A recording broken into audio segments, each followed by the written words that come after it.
Hi friends, సర్వాస్ kitchen కి స్వాగతం. ఈ రోజు మనం సాంబార్ పౌడర్ ఎలా తయారు చేసుకోవాలో చూద్దామండి.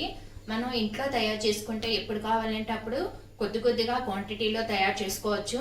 మనం ఇంట్లో తయారు చేసుకున్న దానికి మంచి స్మెల్ అనేది కూడా ఉంటుంది. ఎటువంటి కలర్ అనేవి కూడా మనం ఇంట్లో కలపము. మరి ఎలా తయారు చేసుకోవాలో ఒకసారి చూద్దాము. సాంబార్ పౌడర్కి నేను ఈ చిన్న గ్లాస్ తీసుకున్నానండి కొలతకి. మీ దగ్గర గ్లాస్ లేకపోతే ఒక చిన్న గిన్నెతో అయినా తీసుకోవచ్చు. ఆ గ్లాస్తో నేను ఒక గ్లాసు ధనియాలు, అర గ్లాసు కందిపప్పు తీసుకున్నాను, ఒక 15 ఎండుమిర్చి తీసుకున్నాను, కొద్దిగా పసుపు ఒక స్పూన్ దాకా తీసుకున్నాను, ఒక హాఫ్ స్పూన్ మెంతులు, ఒక 5 మిరియాలు తీసుకున్నాను, ఒక పావు గ్లాసు పచ్చిశనగపప్పు తీసుకున్నాను. స్టవ్ వెలిగించుకుని ఒక ప్యాన్ పెట్టుకున్నాను. దీంట్లో కందిపప్పు, పచ్చిశనగపప్పు ఈ రెండు కలిపి మనం ఒక 2 to 3 మినిట్స్ ఇలాగా ఫ్రై చేసుకోవాలి.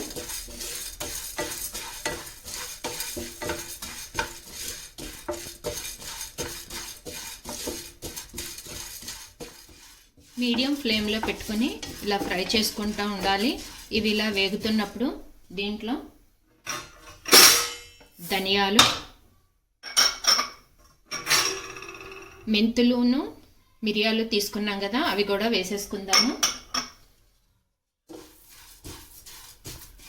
హై ఫ్లేమ్లో పెడితే మాడిపోతాయండి, అందుకని మీడియం ఫ్లేమ్లో పెట్టుకుని మనం కలబెట్టుకుంటూ ఉండాలి.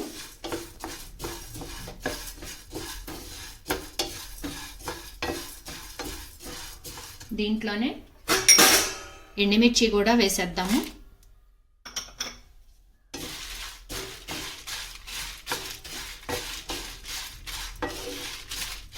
ఇవన్నీ మంచి సువాసన వచ్చేదాకా ఇలా ఫ్రై చేసుకుంటే చాలండి. ఏమీ కలర్ అంటూ ఏమీ రావక్కర్లేదు. ఇప్పుడు స్టవ్ ఆఫ్ చేసేసుకొని మనం ఒక మిక్సీ జార్లోకి తీసేసుకుందాము. జార్లోకి ముందు రెడ్ మిర్చి వేసుకున్నామండి. దీంట్లో పసుపు, ఇప్పుడు వేయించి పెట్టుకున్న ఈ పప్పు దినుసులన్నీ వేసేసుకుందాము.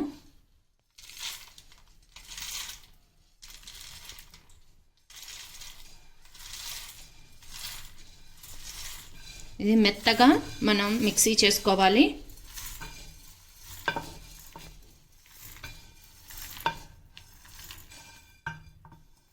ఇవన్నీ చాలా వేడిగా ఉన్నాయి కదండి, కొద్దిగా కూల్ అయిన తర్వాత మనం మిక్సీ చేసుకుందాము.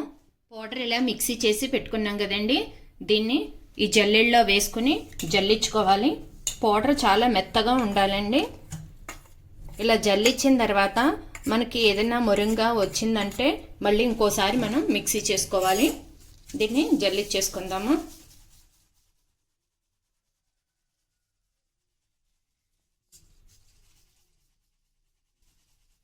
సాంబార్ పౌడర్ రెడీ అయిందండి.